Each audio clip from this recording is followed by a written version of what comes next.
A paz do Senhor Jesus Cristo, meus irmãos, tudo bem? Se o Espírito Santo faz parte da Trindade e a Trindade é eterna, por que o Espírito Santo não é mencionado em João 1:1? Repito, se o Espírito Santo é eterno, o Espírito Santo faz parte da Trindade, por que o Espírito Santo não aparece na leitura de João 1:1? Vamos ler aqui João capítulo 1, versículo 1. Primeiro eu vou fazer a leitura em grego. En arche en hologos, kai hologos en pros ton theon, kai theos en hologos. Agora nós vamos fazer a leitura ao pé da letra. Literalmente, em português, vamos traduzir ao pé da letra, ipse litre. E quero dizer para vocês que nós vamos fazer esta tradução de acordo com como está no grego, ou seja, de acordo com a gramática grega. Certo? Não vamos fazer de acordo com a gramática portuguesa. Vamos fazer a leitura de acordo com a gramática grega no português.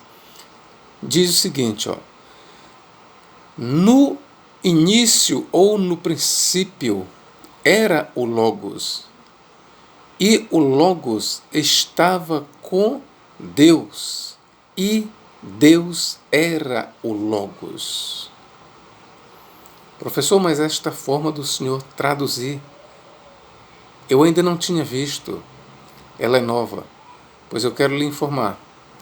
É no livro O Pedagogo, de Clemente de Alexandria, ele citando esta passagem, e Clemente era um grego, obviamente ele usou a gramática grega, então ele citou esta passagem, e assim esta passagem ela é traduzida para português exatamente como eu li para os senhores e senhoras.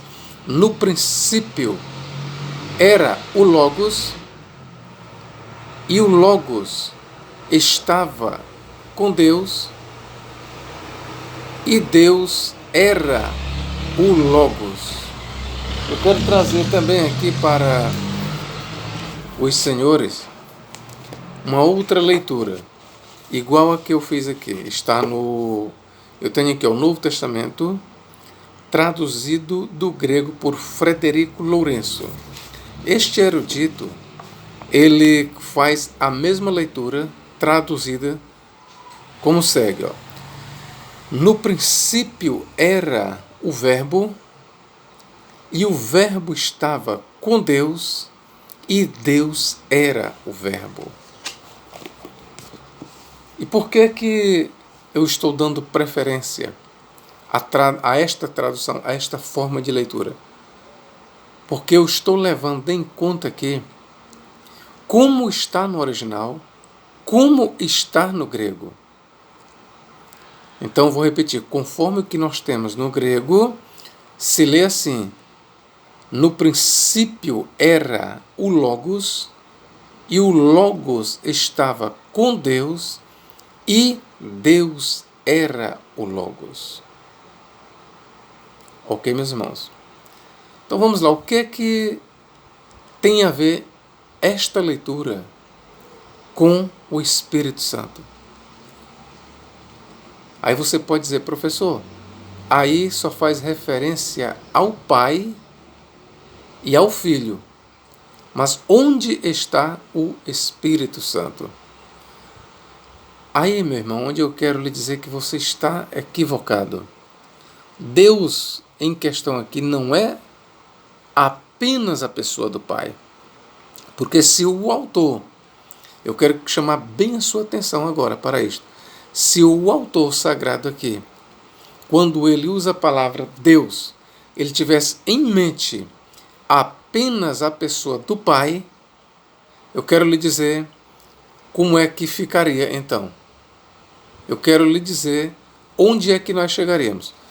Vamos dizer que o autor tenha em mente a pessoa do Pai, ok?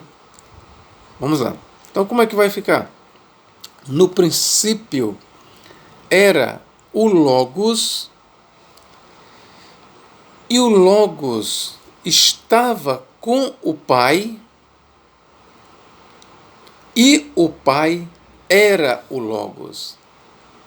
Você percebeu a que nível de heresia nós chegaríamos e chegaremos se entendermos que Deus aqui é apenas a pessoa do Pai? Você percebeu?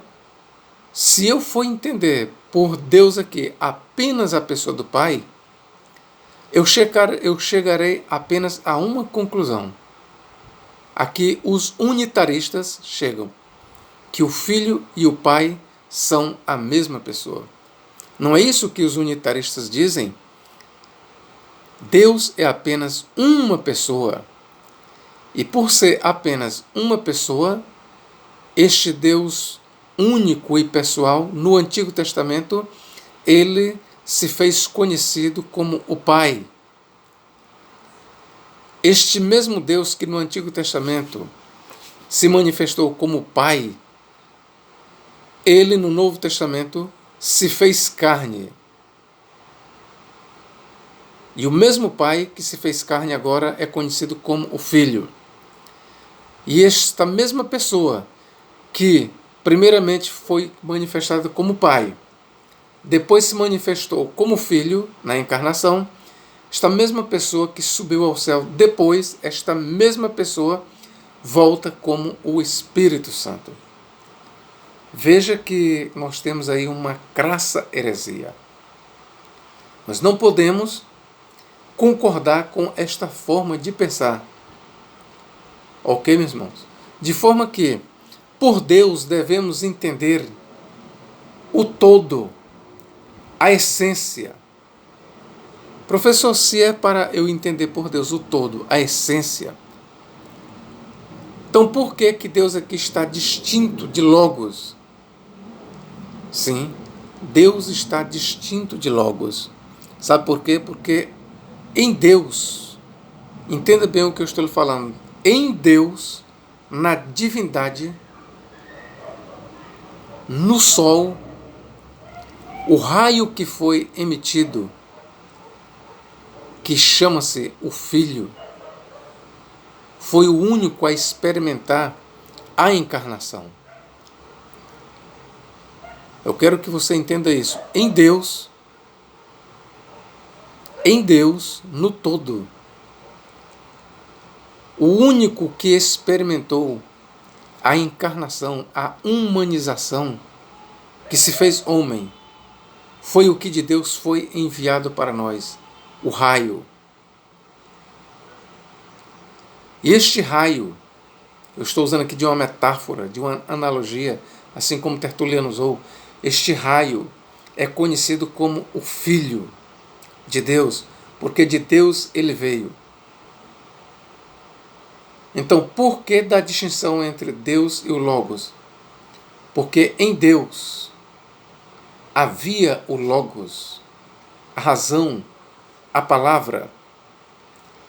E a isto que foi chamado de Logos, que estava em Deus, no princípio com Deus, este Logos, ele foi o único que se fez carne, meus irmãos. O todo não se encarnou. O todo, entenda, o todo, Deus, o todo, o Sol, ele nunca se encarnou. Mas o raio que foi emitido do Sol, a luz que vem do Sol, ela se fez carne e habitou entre nós. E esta luz é Deus, é da mesma natureza. Por isso e com razão é que no grego se lê exatamente assim. Veja bem, no princípio ou na origem, en arche, en ho logos, era o Logos, kai ho logos, e o Logos, en prostonteon, estava com Deus, Kai theos en logos. E Deus era o Logos. Você sabe o que o autor está dizendo? O Logos estava com Deus. No princípio era o Logos, ou seja, na origem era o Logos. O Logos estava com Deus, distinção, e Deus era o Logos. Veja aí, não a semelhança, mas a igualdade de natureza, de essência. Aquele Logos que estava no princípio, que era no princípio, que já existia no princípio e que estava com Deus, ele tem a mesma natureza de Deus. Por isso o autor diz, e Deus era o Logos. E Deus era o Logos. O autor não somente está declarando que o Logos estava no princípio, que estava com Deus, mas declara que Deus era o Logos. Logo, entre Deus e o Logos, a essência é a mesma, a natureza é a mesma, a eternidade é a mesma. E agora você ainda pergunta, professor, tudo bem, mas onde está o Espírito Santo aí? Calma. Antes de eu lhe dar essa resposta, eu quero lhe fazer uma leitura aqui distorcida, a partir da tradução do Novo Mundo, da Bíblia das Testemunhas de Jeová. Veja como é que eles traduziram. No princípio era a palavra, e a palavra estava com Deus. E a palavra era, aí eles botam entre colchetes, um Deus. Podemos traduzir assim? Podemos, de forma está traduzida. Está correto? Não. Eu quero lhe dizer o seguinte, que na gramática grega só existe artigo definido. Por isso eles tomaram a licença para colocar, antes de Deus, que eles colocaram com D minúsculo, um artigo indefinido. Na gramática grega só tem artigo definido. Quando não tem o artigo definido, a gente tem a licença de botar ou um artigo definido ou um indefinido. Mas por que nós não podemos colocar um artigo indefinido? Primeiro, meus queridos, eu quero lembrar para vocês que nós estamos lidando com a gramática grega. Quando vai se trabalhar a Bíblia Sagrada, o Novo Testamento, tenha em mente que primeiro você tem que saber que está lidando com a gramática grega. Ok? Então a tradução deve ser levada em conta, em primeiro lugar, a gramática grega. Como não é possível todas as expressões de qualquer idioma serem transferidos ipsiliter para a nossa língua, daí, por causa da nossa gramática, que é diferente, embora haja semelhanças, mas existem também muitas diferenças, então daí se faz necessário, numa tradução, fazer uma acomodação em palavras, em frases.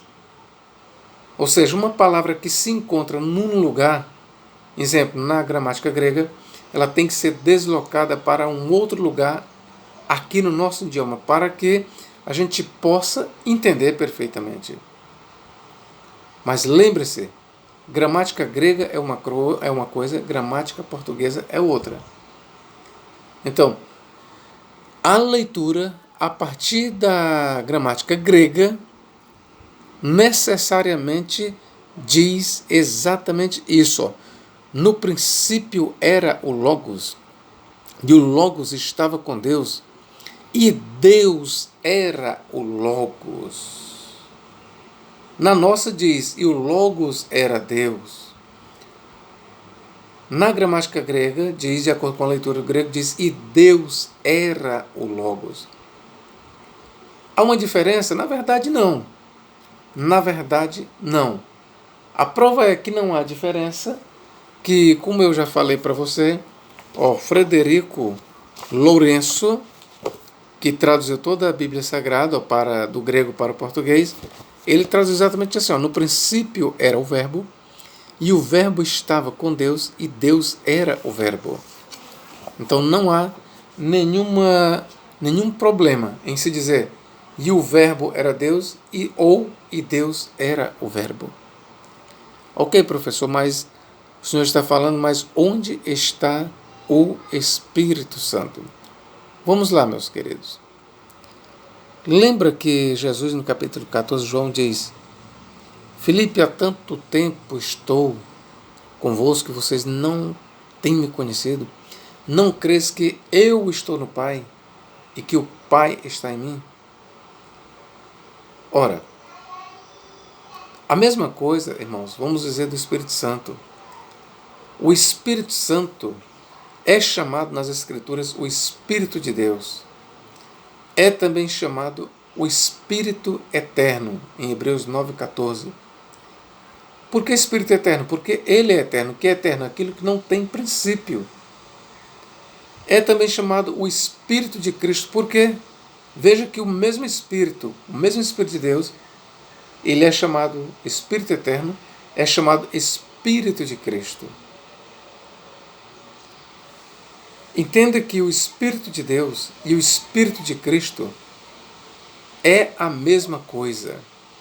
O Espírito de Deus ou o Espírito de Cristo, ele é eterno, conforme Hebreus 9,14. Ora, se ele é eterno, necessariamente ele está em João 1,1. É só você parar e analisar. Por que ele é chamado de Espírito de Cristo? Porque não existiu um tempo em que Cristo, o Logos encarnado, não tivesse em si e consigo o Espírito Santo. Daí o Espírito Santo ele é chamado de Espírito de Cristo. Ora, quando a gente vai ler, por exemplo, 1 Pedro 1,14, lá se diz, 1 Pedro 1,14, eu vou ler aqui para os senhores. Olha o que diz lá. 1 Pedro 1,14.